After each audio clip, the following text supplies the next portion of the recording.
with Fee. Yeah. Well, my initial reaction was, oh shit, Fee. Because I played with Fee in Minnesota, and she's like a very even-keeled person. So for her to I mean, even Fee reading it was very even-keeled. She was very even-keeled, very professional with it. She literally read her for filth. Yeah. Literally. With her she was paper. like, let me make sure I don't miss a syllable of every word I meant. Engelbert, this message is for you. Look closely at their expressions. They are not just talking about a serious controversy. They are enjoying it.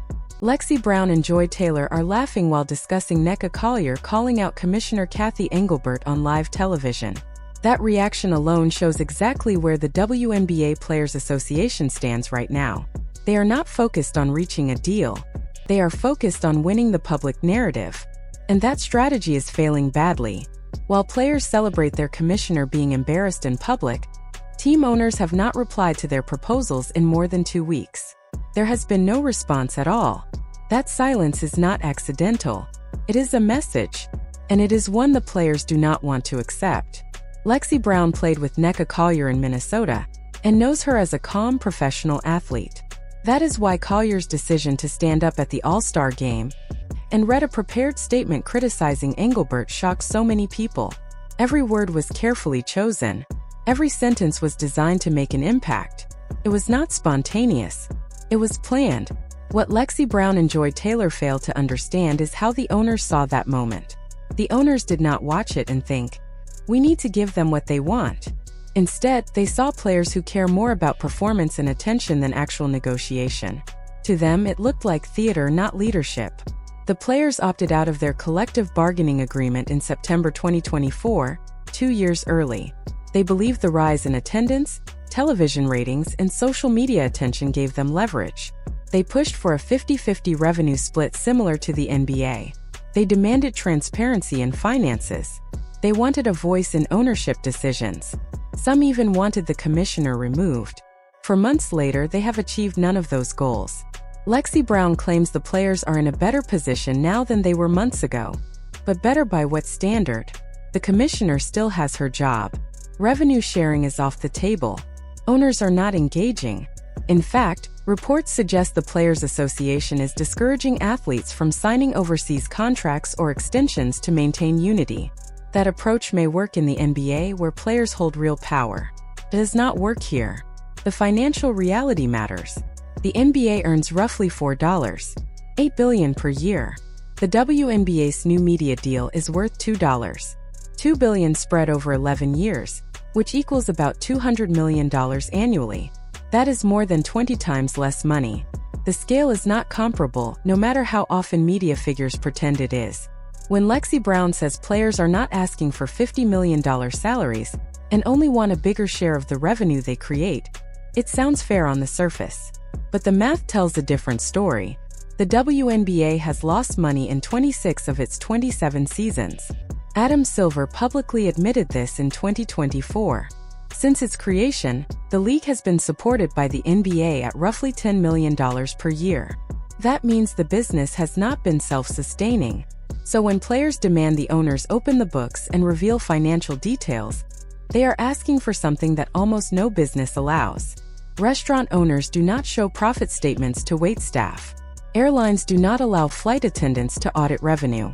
That request alone signals to owners that the players do not understand how businesses operate.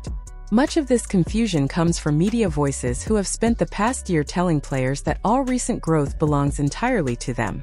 Commentators insisted that talent, activism, and social messaging created this moment. Players believed it. Then Caitlin Clark missed the playoffs, and viewership dropped by over 50%. A WNBA Finals game without her drew 1.4 million viewers, while a first-round game featuring her drew over 3 million. Those numbers tell a clear story. Despite this, the media continues to push the idea that no single player drives interest. That belief comforts players, but it weakens their bargaining position. The new unrivaled league, launched with huge promotion and star names, drew only about 100,000 viewers in its debut. Meanwhile, high school games in Indiana attracted larger in-person crowds. Hype does not equal revenue. The last CBA in 2020 actually delivered meaningful progress. Average salaries nearly doubled. Top players earned over $200,000. Travel conditions improved. Maternity benefits expanded. Those were real achievements. The opt-out clause existed because players expected growth from a new media deal. That deal did arrive and was much larger than before. The problem is how players chose to negotiate afterward. Instead of quiet, serious talks, negotiations turned into public statements, social media posts, and dramatic gestures. Owners are not swayed by public pressure when they control the timeline. The current agreement does not expire until late 2025. Players are still under contract. There is no immediate leverage. When owners reviewed the players' demands, including revenue sharing and massive salary increases, they calculated losses of roughly $700 million over the contract period. That is not reduced profit. That is real money lost. The players' response was to question the numbers and demand proof. To owners, that is not negotiation. That is an accusation. The owner's position is simple. They are willing to raise salaries, potentially to an average of $250,000. What they will not do is adopt a revenue model that puts the league deeper into financial trouble. Until players understand that difference, the silence will continue. The owners made their position very clear. They were willing to raise top salaries to $500,000. They offered better benefits, improved travel, upgraded accommodations, and more investment in marketing and player development. What they would not agree to was revenue sharing until the league actually becomes profitable. The players rejected that offer. They said it was revenue sharing or nothing. The owners responded by saying nothing at all. For 2.5 weeks, there was complete silence. From the owner's point of view, there was no reason to rush. The players do not have leverage. They are still under contract for next season, and there is no competing league waiting to sign them. The question that needs to be asked is simple. What did all of this chaos actually accomplish for the players? There is no new deal. Revenue sharing is not happening. Players are still bound to the current agreement. Now, on top of that, some players are being advised not to sign extensions or overseas contracts in the name of unity. But unity for what purpose? To force owners into losing hundreds of millions of dollars? That is not a strategy. That is wishful thinking. If you watch the press conferences closely, the contrast is obvious. When players talk about the drama, the energy is high. When the conversation turns to business, the enthusiasm disappears. They enjoy feeling like part of a movement. They enjoy social media praise from fans who do not understand the financial side of sports. But enjoying the fight does not mean you are winning it. The goal should have been clear from the beginning. Earn more money, improve working conditions, and reach a fair agreement before the season begins. Instead, emotions took over. The focus shifted to respect, validation, and public approval. Somewhere along the way, the practical objective was lost. The most painful part of this situation is the timing. The WNBA is experiencing real growth. Attendance is up across the league. Merchandise sales are breaking records. The Indiana Fever sold out every home game in 2024 after years of struggling to fill seats. Playoff games felt exciting again in several cities. These are real games, not imaginary ones. In September, when the players opted out early, they had momentum. The media deal was fresh. Public interest was high. The league needed stability with expansion plans involving San Francisco, Portland, and Toronto. That was the moment to negotiate quietly and firmly.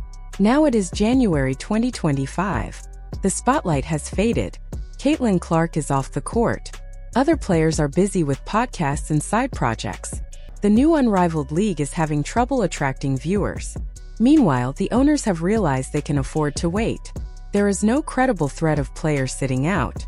There is no rival league ready to absorb WNBA talent. Noise is not leverage. Silence favors the side with patience and money, and that is the ownership group. Lexie Brown's admission that Caitlin Clark faced hostility during her rookie season matters more than people realize. It exposed a deeper issue within the league. This situation is not just about money, it is about resentment.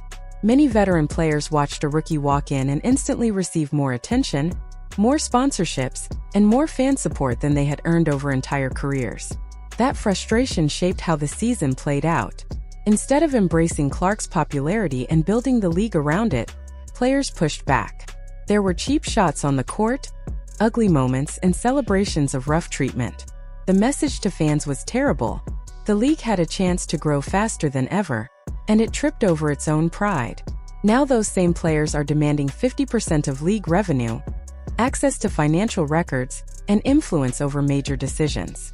Yet the past year has shown they do not fully understand the business they are part of. Owners are not required to operate at a loss forever. Each franchise has a different financial reality. Some teams thrive, others struggle. A flat revenue-sharing model ignores that reality. A smarter approach would have been a tiered system. Profitable teams share revenue with players. Teams that are not profitable offer guaranteed salary increases and benefits instead. That is compromise. That is negotiation. But the Players Association chose principle over practicality.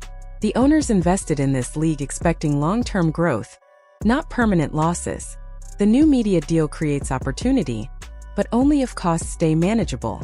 Paying out half of revenue before reaching profitability would destroy that balance. That is why the owners are waiting. They know time works in their favor. This is what happens when media voices and online support convince players they have more power than they actually do. Public pressure only works when there is real leverage behind it.